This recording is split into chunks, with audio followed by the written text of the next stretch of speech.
ओम शांति। 2 मार्च 2021 बाबा के महावाक्य। मीठे बच्चे, तुम्हें सद्गति की सबसे न्यारी मत मिली है कि देह के सब धर्म त्याग, आत्म अभिमानी भव।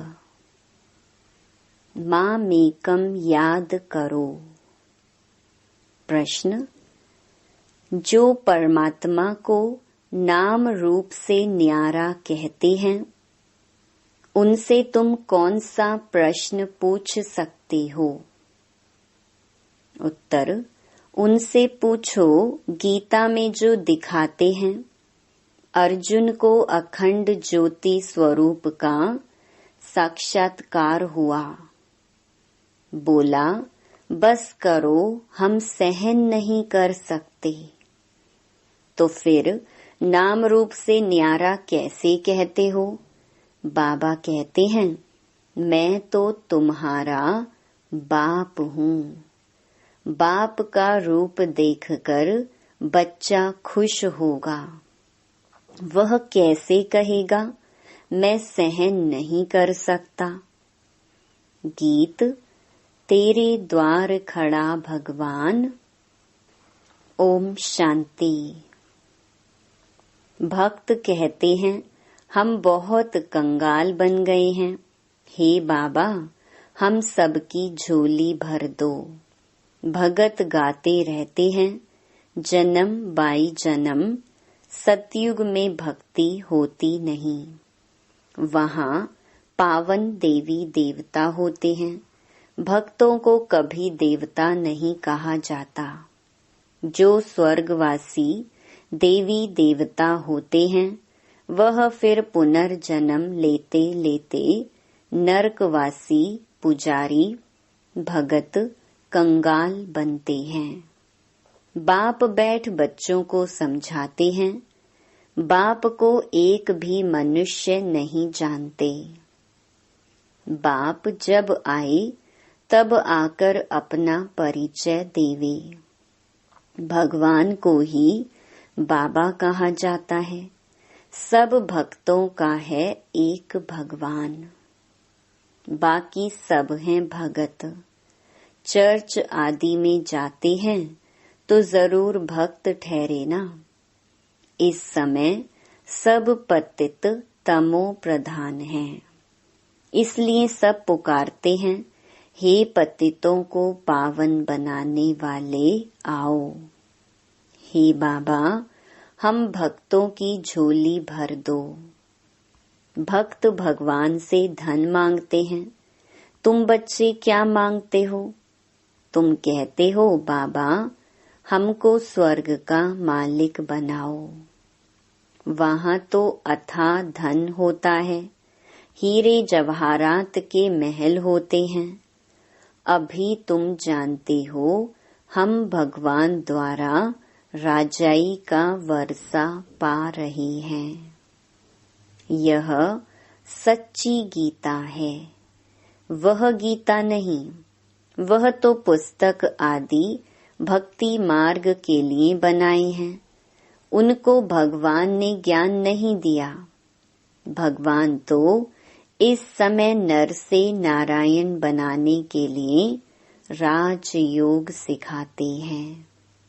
राजा के साथ प्रजा भी जरूर होगी। सिर्फ लक्ष्मी नारायण तो नहीं बनेंगे, सारी राजधानी बनती है।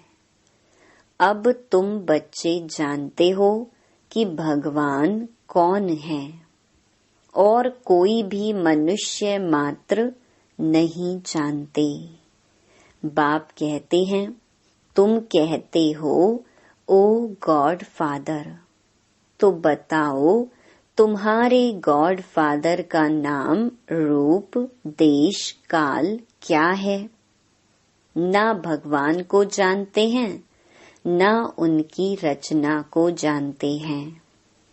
बाप आकर कहते हैं, कल्प कल्प के संगम पर आता हूँ। सारी रचना के आदि मध्य अंत का राज मैं रचता ही आकर समझाता हूँ। कई तो कहते हैं वह नाम रूप से न्यारा है, वह आ नहीं सकता। तुम जानते हो बाप आया है। शिव जयंती भी निराकार की गाई जाती है तो कृष्ण जयंती भी गाई जाती है। अब शिव जयंती कब होती है वह मालूम होना चाहिए ना। जैसे क्रिश्चियन को मालूम है कि क्राइस्ट का जन्म कब हुआ, क्रिश्चियन धर्म कब स्थापन हुआ। यह तो है भारत की बात। भगवान भारत की झोली कब भरते हैं? भगत पुकारते हैं, हे भगवान झोली भर दो, सदगति में ले जाओ, क्योंकि हम दुर्गति में पड़े हैं, तमो प्रधान हैं। आत्मा ही शरीर के साथ भोगती है। कई मनुष्य साधु संत आदि कहते हैं कि आत्मा निर्लेप है।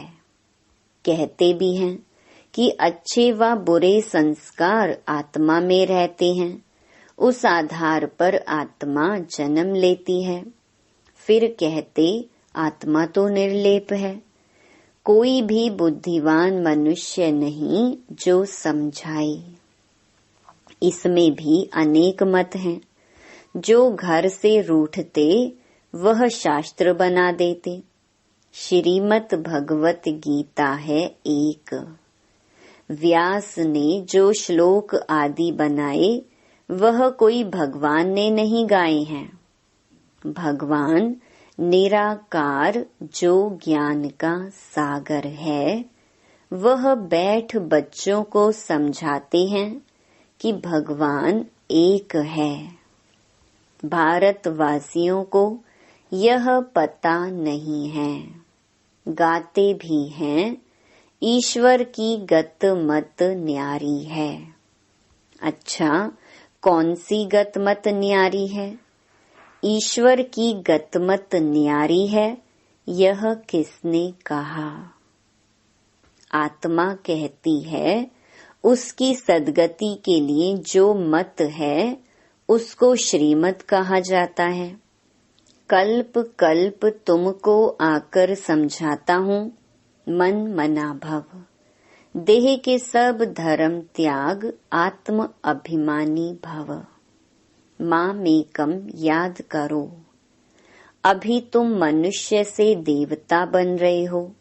इस राजयोग की एम ऑब्जेक्ट है ही लक्ष्मी नारायण बनना।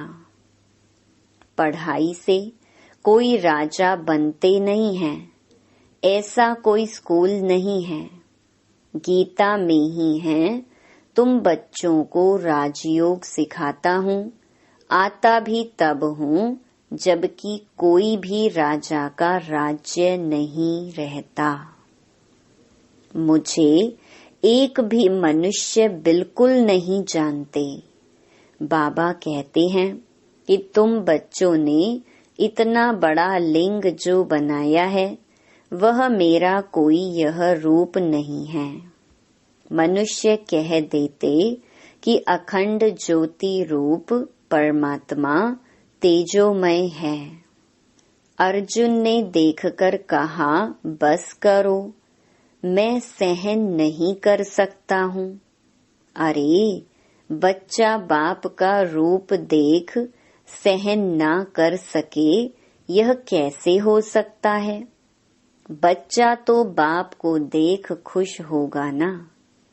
बाप कहते हैं कि मेरा कोई ऐसा रूप थोड़े ही है, मैं हूँ ही परम पिता, अर्थात परे ते परे रहने वाला परम आत्मा, माना परमात्मा।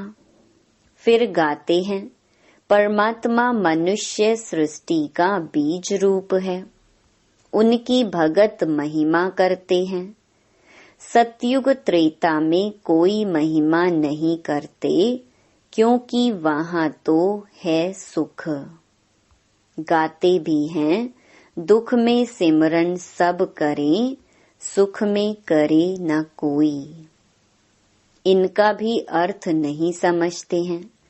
तोते मुहाफिक सब कहते रहते हैं, सुख कब होता है, दुख कब होता है, भारत की ही तो बात है ना। 5000 वर्ष पहले स्वर्ग था, फिर त्रेता में 2 कला कम हुई।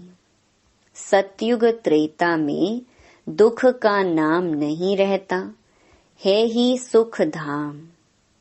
स्वर्ग कहने से मुख मीठा होता है, हेवन में फिर दुख कहाँ से आया। कहते हैं कि वहाँ भी कंस जरासंधी आदि थे, परंतु यह हो नहीं सकता। भक्त समझते हैं कि हम 9 भक्ति करते हैं तो दीदार होता है। दीदार होना गोया हमको भगवान मिला।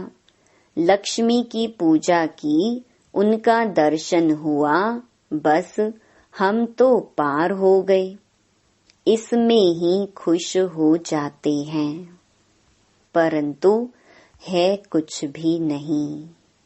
अल्प काल के लिए सुख मिलता है, दर्शन हुआ खलास। ऐसे तो नहीं मुक्ति जीवन मुक्ति को पा लिया, कुछ भी नहीं। बाबा ने सीढ़ी पर भी समझाया है, भारत ऊंच ते ऊंच था। भगवान भी ऊंच ते ऊंच है। भारत में ऊंच ते ऊंच वर्षा है इन लक्ष्मी नारायण का। जब स्वर्ग था सतो प्रधान थे, फिर कलयुग अंत में सब तमो प्रधान होते हैं। पुकारते हैं, हम बिल्कुल पतित हो गए हैं। बाप कहते हैं कि मैं कल्प के संगम युग पर आता हूँ तुमको राजयोग सिखाने। मैं जो हूँ जैसा हूँ, मुझे यथार्थ रीति कोई नहीं जानते। तुम्हारे में भी नंबरवार पुरुषार्थ अनुसार जानते हैं। सीढ़ी वाला चित्र दिखाना है। यह भारत की सीढ़ी है। सतयुग में देवी देवता थे, 5000 वर्ष पहले भारत ऐसा था। शास्त्रों में लाखों वर्ष का कल्प लिख दिया है। बाप कहते हैं कि लाखों वर्ष का नहीं, कल्प 5000 वर्ष का है।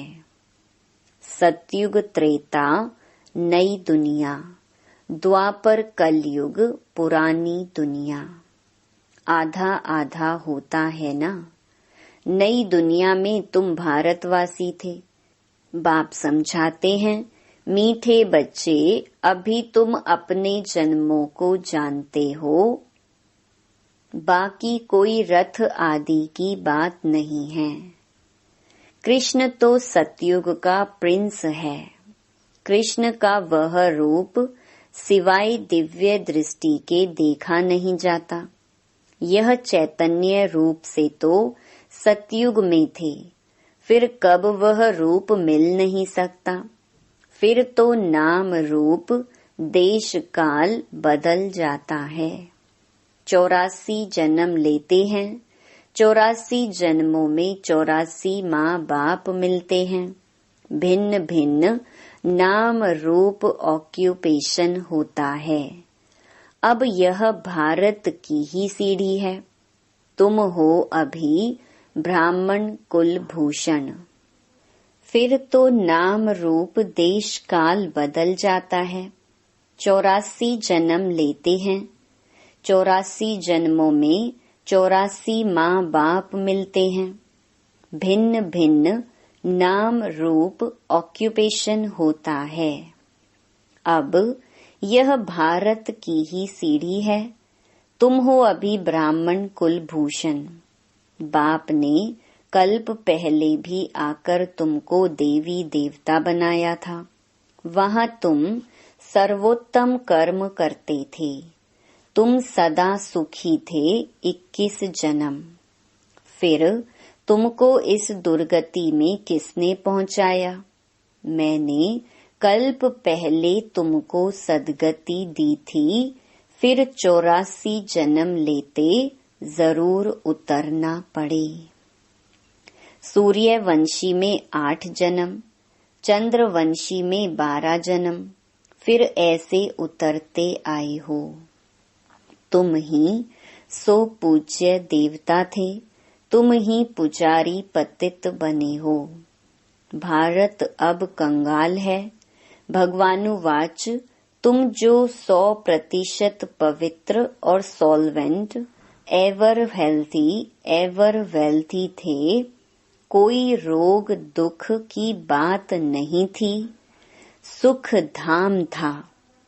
उनको कहते हैं गार्डन ऑफ अल्लाह। अल्लाह ने बगीचा स्थापन किया। जो देवी देवता थे वह अब कांटे बने हैं। अब जंगल बन गया है। जंगल में कांटे लगते हैं।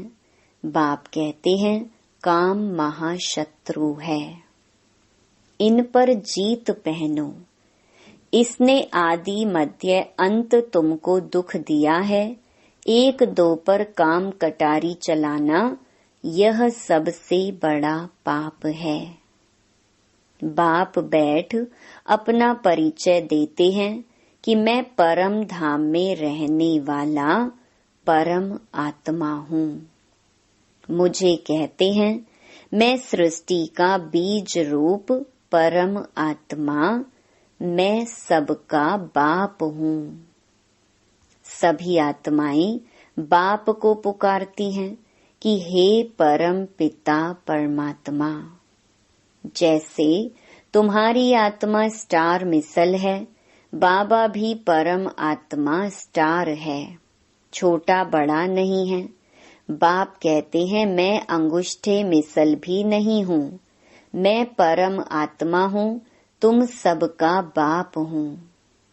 उसको कहा जाता है सुप्रीम सोल, नॉलेजफुल। बाप समझाते हैं मैं नॉलेजफुल मनुष्य सृष्टि के झाड़ का बीज रूप हूँ। मुझे भक्त लोग कहते हैं कि परमात्मा सत्य चित्त आनंद स्वरूप है। वह ज्ञान का सागर है, सुख का सागर है। महिमा कितनी है। अगर नाम रूप देश काल नहीं तो पुकारेंगे किसको? साधु संत आदि सब तुमको भक्ति मार्ग के शास्त्र सुनाते हैं। मैं तुमको आकर राजयोग सिखाता हूँ। बाप समझाते हैं कि तुम पतित पावन मुझ ज्ञान सागर बाप को कहते हो। तुम भी मास्टर ज्ञान सागर बनते हो। ज्ञान से सद्गति मिल जाती है। भारत को सद्गति बाप ही देंगे। सर्व का सद्गति दाता एक है। सर्व की दुर्गति फिर कौन करता है? रावण। अब तुमको यह कौन समझा रहे हैं? यह है परम आत्मा। आत्मा तो एक स्टार मिसल अति सूक्ष्म है। परमात्मा भी ड्रामा में पार्ट बजाता है। क्रिएटर, डायरेक्टर, मुख्य एक्टर है। बाप समझाते हैं कि ऊंच ते ऊंच पार्टधारी कौन है? ऊंच ते ऊंच भगवान, जिसके साथ तुम आत्माएं बच्चे सब रहते हो। कहते भी हैं कि परमात्मा सबको भेजने वाला है। यह भी समझने की बात है। ड्रामा तो अनादि बना हुआ है।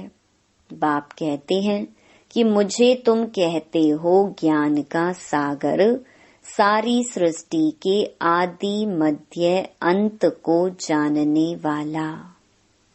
अभी यह जो शास्त्र आदि पढ़ते हैं, इनको बाप जानते हैं। बाप कहते हैं कि मैं प्रजापिता ब्रह्मा के द्वारा सभी शास्त्रों का सार आकर बताता हूँ। दिखाते हैं कि विष्णु की नाभि से ब्रह्मा निकला। तो कहाँ निकला? मनुष्य तो जरूर यहाँ ही होंगे ना। इनकी नाभि से ब्रह्मा निकला, फिर भगवान ने बैठ इनके द्वारा सभी वेदों शास्त्रों का सार सुनाया। अपना भी नाम रूप देश काल समझाया है। मनुष्य सृष्टि का बीज रूप है ना। इस वृक्ष की उत्पत्ति, पालना, विनाश कैसे होता है, वह कोई भी नहीं जानते। इसको वैरायटी झाड़ कहा जाता है। सभी नंबरवार अपने समय पर आते हैं। पहले नंबर में देवी देवता धर्म की स्थापना कराता हूँ, जबकि वह धर्म नहीं है। बाप कहते हैं कि कितने तुच्छ बुद्धि हो गए हैं। देवताओं की, लक्ष्मी नारायण की पूजा करते हैं, परंतु उन्हों का राज्य सृष्टि पर कब था, वह कुछ नहीं जानते हैं। अभी भारत का वह देवता धर्म ही नहीं है, सिर्फ चित्र रह गए हैं। अच्छा, मीठे मीठे सिकिलधे बच्चों प्रति मात पिता बाप दादा का याद प्यार और गुड मॉर्निंग। रूहानी बाप की रूहानी बच्चों को नमस्ते। धारणा के लिए मुख्य सार। पहला, मास्टर ज्ञान सागर बन पतित से पावन बनाने की सेवा करनी है। बाप ने जो सब शास्त्रों का सार सुनाया है, वह बुद्धि में रख हर्षित रहना है। दूसरा, एक बाप की श्रीमत हर पल पालन करना है। देह के सब धर्म त्याग आत्म अभिमानी बनने की मेहनत करनी है। वरदान, अपने दिव्य अलौकिक जन्म की स्मृति द्वारा मर्यादा की लकीर के अंदर रहने वाले मर्यादा पुरुषोत्तम भव। जैसे हर कुल के मर्यादा की लकीर होती है, ऐसे ब्राह्मण कुल के मर्यादाओं की लकीर है। ब्राह्मण अर्थात दिव्य और अलौकिक जन्म वाले मर्यादा पुरुषोत्तम। वे संकल्प में भी किसी आकर्षणवश मर्यादाओं का उल्लंघन नहीं कर सकते। जो मर्यादा की लकीर का संकल्प में भी उल्लंघन करते हैं, वो बाप के सहारे का अनुभव नहीं कर पाते। बच्चे के बजाय मांगने वाले भक्त बन जाते हैं। ब्राह्मण अर्थात पुकारना मांगना बंद। कभी भी प्रकृति व माया के मोहताज नहीं। वे सदा बाप के सिरताज रहते हैं। स्लोगन, शांति दूत बन अपनी तपस्या द्वारा विश्व में शांति की किरणें फैलाओ। ओम शांति।